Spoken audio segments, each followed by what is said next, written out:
but I think it's true to say that the wiser the words, the wider the application.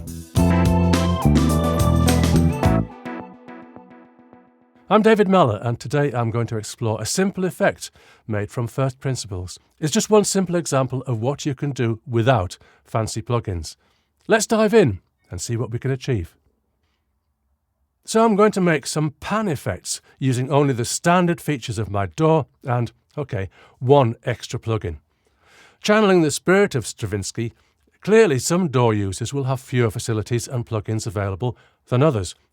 But those of us with more meagerly specified setups will surely be pleased to have our creative spirits unshackled. Anyway, my point is going to be not just to drop in a plugin and dial up a preset. It's about constructing effects from scratch, and I'm going to give you a focused example. Just to expand on this a bit further, not only are you freeing yourself from your chains, you're also creating something that other musicians and producers don't have. At a certain level, everyone has the same plugins and the same presets, which of course sound the same. But if you do it for yourself, you'll create something that no one else has, at least not just at the mere click of a mouse. To put a benchmark on resources, I'm using Pro Tools, and I'm kind of imagining the Pro Tools of an earlier era, when the plugin complement was, well, all that you need, but not much that you could call fancy. And other than I mentioned one extra plugin earlier, I'm going to try to stick to functions you'd find in any DAW. So what do we need for this kind of fun? Well, I'm playing with pan effects, so I'll have to demonstrate standard pan. But after that, I'll be using automation and EQ, just that. I say EQ, but I'll be using an EQ plugin with filters, and I'll be using only the filters for this demonstration. It's the Slate Digital Infinity EQ. But there are other EQs out there that will do the job just as well, so don't think you need specifically that. Now, I'm going to need some music.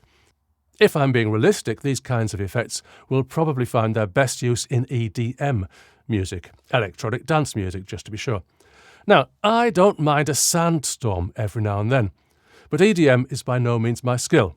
So I'll be using tracks of my own that I like to call music, but some listeners have had their doubts. Anyway, this is about the effects, and hopefully you'll be able to imagine how they'd sound with your own music, whatever your genre. I'll mix the music up a bit to avoid ear fatigue.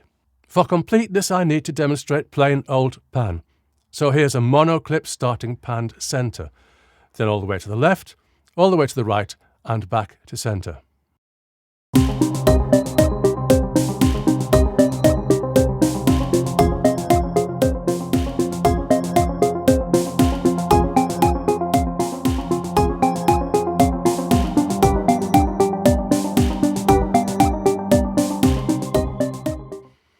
You knew that, of course you knew that.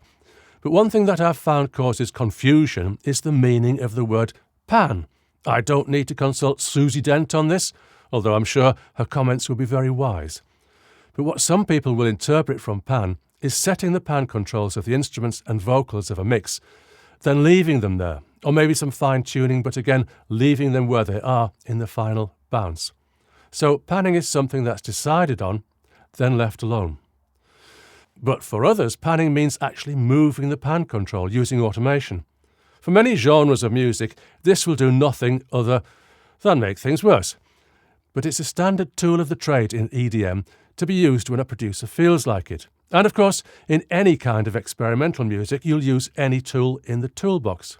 Then there are Jimi Hendrix, sound-alike acts. I think the meaning of pan should be obvious from the context in my examples, but maybe I'll say static pan when the pan control is set and left alone. Let's try another example, this time with static pan. There, I said it. This time I have a stereo track. I'll start with the track as created, then statically panned 2/3 left and 2/3 right, then 1/3 left and right, then entirely mono. You'll hear the change after every 2 bars.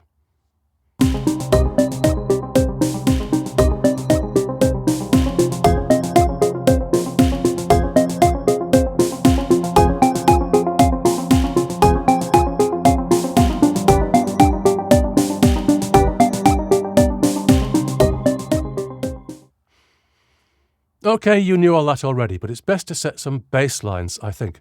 What I'm going to do now will be completely out of the cricket ground in comparison. Firstly, I'll play you some music, plain without any pan automation and no plugins. It is, shall we say, a little more experimental. The static pans are fixed hard left and hard right. Don't worry, it's only 11 seconds of your life. I'm using Pro Tools here, and of course this process will work in any DAW. What I've done though is separate my original stereo tracks into left and right mono tracks for all of the following examples. Pro Tools makes that easy.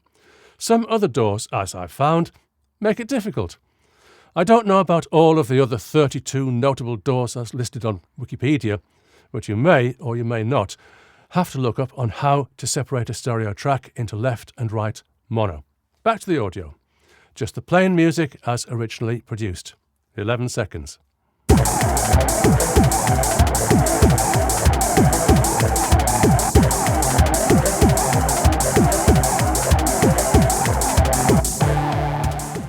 You might have noticed that there's some panning that's intrinsic to the synth presets I used. It should add to the fun. Now, completely gratuitously and not particularly related to the music, I'm going to add a pan effect. What I'd like to think of as a creative pan effect. Here it is.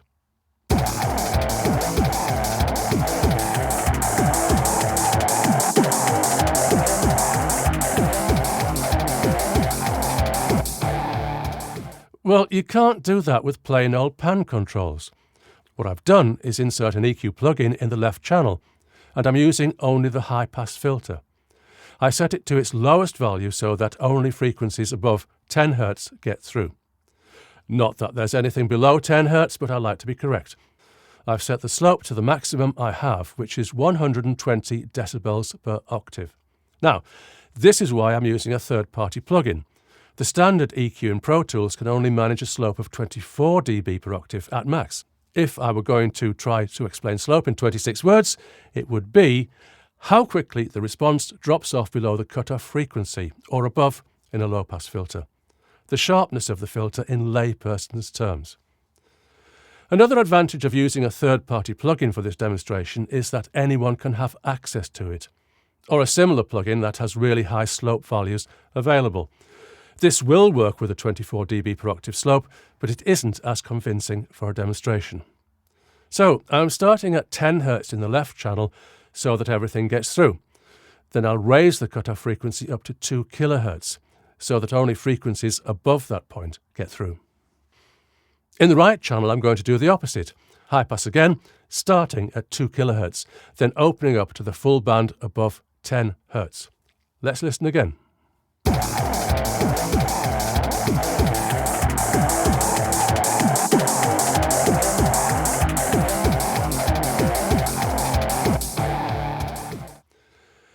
It is exactly as we expect, except that I hadn't anticipated that the hi-hat would stay pretty much the same in the left channel all the way through.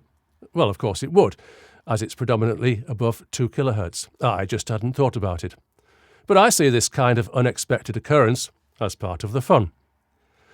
So that was high pass. I think I should try low pass. Sounds logical, doesn't it? I'm going to push the boat out a bit and sail closer to the wind. So I have low-pass filters in both channels, again with slopes of 120 dB per octave. In the left channel I'll start at the highest cutoff frequency value, which is 30 kHz, and sweep down. Since my original session was at 48 kHz sampling rate, I can guarantee that there's nothing up there, other than maybe aliasing. I do sometimes miss the artifacts of 1980s digital audio. I digress. In the right channel, I'm doing the opposite, starting at 10 Hz and going all the way up. Let's listen.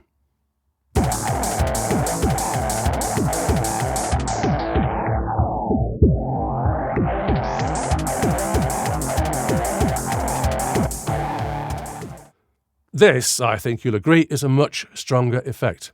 There's probably some theory that would explain why. But I'm just going to take it as it is and say that if I want a mild effect, I'll choose high-pass filters. For a strong effect, I'll choose low. And with the low, well, there's no way you'll get anything anywhere near close to this with conventional pan. You know, I enjoyed that so much, I'm going to play it again.